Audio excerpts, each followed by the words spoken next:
1972 में रिलीज हुई दो गज जमीन के नीचे। रामसे ब्रदर्स को हॉरर फिल्मों का किंग कहा जाता है, परंतु इन्होंने हॉरर फिल्म बनाने की शुरुआत कहां से की?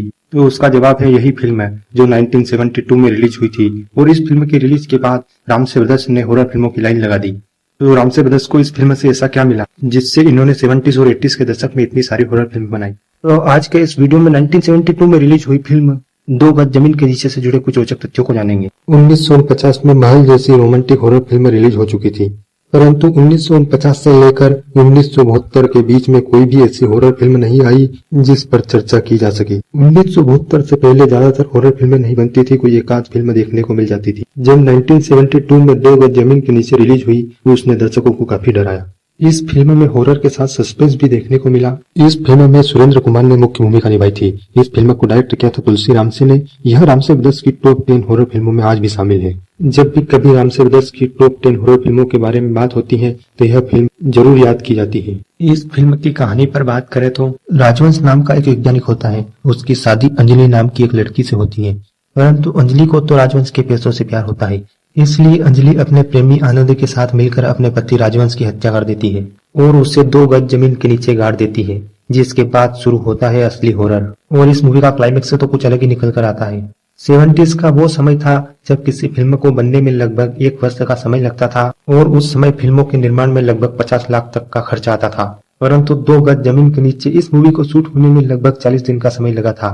40 दिन में यह फिल्म बनकर तैयार हुई थी और इसकी लागत आई थी मात्र 3.5 से 5 लाख। उस समय फिल्मों में जो खर्च आता था उससे लगभग 10 गुना कम में यह फिल्म बनकर तैयार हो गई थी और इस फिल्म ने अपने बजट से 10 गुना ज्यादा कलेक्शन कर लिया था। लगभग 5 करोड़ के बजट से बनी इस फिल्म ने उस टाइम 45 से 50 लाख का कलेक्शन किया था और यह फिल्म सुपरहिट हो चुकी थी। अब इस फिल्म की सफलता के बाद रामसे ब्रदर्स ने सोचा कि इस तरह की फिल्में बनाने से लागत भी कम आएगी और लोग इस तरह की फिल्मों को पसंद भी करते हैं, और जिसके बाद इन्होंने ज्यादातर हॉरर फिल्मों पर ही ध्यान दिया और 70s और 80s के दशक में बहुत सारी हॉरर फिल्में बनाई। क्योंकि किसी भी व्यक्ति को किसी काम में सफलता मिलती है तो दोबारा उस काम को जरूर करेगा और उस व्यक्ति के द्वारा किए गए काम की सफलता को देखते हुए दूसरे भी उस काम को जरूर करेंगे। यही कारण था कि दो गज जमीन के नीचे की सफलता के बाद बॉलीवुड में और भी कई हॉरर फिल्में बननी शुरू हो गई। क्योंकि हॉरर फिल्मों को बनाने में ज्यादा खर्च नहीं आता था, क्योंकि किसी भी महल हवेली या जंगल में पूरी फिल्म शूट हो जाती थी और इन फिल्मों की स्टार कास्ट भी इतनी बड़ी नहीं होती थी। इसी कारण से दो गज जमीन की सफलता को देखते हुए बॉलीवुड में आगे भी कई हॉरर फिल्में बनी।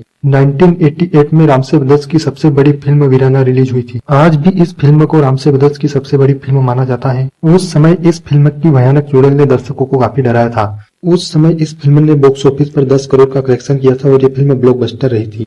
1988 से लेकर 1991 तक इन 4 सालों में बॉलीवुड में 15 हॉरर फिल्में रिलीज हुई, जिसके बाद 90s का वह दौर जो रोमांटिक फिल्मों का दौर रहा, वहां पर हॉरर फिल्में बननी थोड़ी कम हो गई। रामसे ब्रदर्स ने 70s से हॉरर फिल्में बनानी शुरू की थी और 80s में इन्होंने काफी हॉरर फिल्में बनाई। 90s में इन्होंने आखिरी चीख और महाकाल जैसी कुछ फिल्में बनाई है। जब 1972 में रामसे ब्रदर्स ने दो गज जमीन के नीचे बनाने का फैसला लिया, उस समय बॉलीवुड में एक्शन फिल्मों का ज्यादा चलन था। उस समय बॉलीवुड में ज्यादा हॉरर फिल्में नहीं बनती थी, कुछ एकाध फिल्में साल में देखने को मिल जाती थी, परंतु वो इतना खास कमाल नहीं कर पाती थी।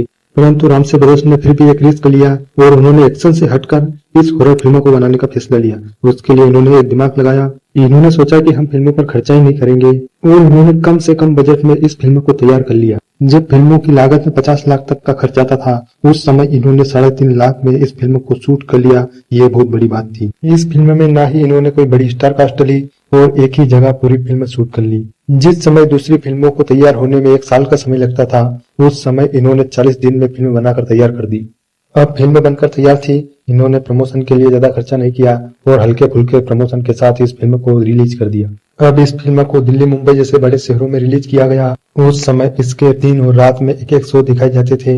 इस फिल्म की कहानी लोगों को पसंद आने लगी, यह फिल्म लोगों को पसंद आने लगी, जिसके बाद इसके शो भी बढ़े और इसके कलेक्शन में लगातार बढ़ोतरी होती गई और इस फिल्म ने अपने बजट से लगभग 13 गुना ज्यादा कलेक्शन किया और इस फिल्म का लाइफ टाइम कलेक्शन पहुंचा 45 लाख और इसी के साथ यह फिल्म सुपरहिट हो चुकी थी। इस वीडियो में पहले मैंने बताया कि उस समय फिल्मों की लागत 50 लाख के आसपास होती थी। अगर इस फिल्म की भी लागत 50 लाख के आसपास होती तो यह फिल्म भी फ्लॉप की कैटेगरी में आती, परंतु रामसे ब्रदर्स इस बात को समझ चुके थे कि इस तरह की फिल्में बनाने में इतना ज्यादा खर्च नहीं आएगा और अगर यह फिल्म ज्यादा नहीं चली तो भी जैसे तैसे अपना बजट तो निकाल ही लेगी। अब कम समय और कम खर्च में हॉरर फिल्में बनकर तैयार हो जाती थी, जिसके कारण रामसे ब्रदर्स ने एक्शन फिल्में बनाने के बजाय हॉरर फिल्मों को बनाना ज्यादा बेहतर समझा और इस फिल्म की सफलता ने रामसे ब्रदर्स द्वारा हॉरर फिल्म बनाने का फैसला सही साबित किया।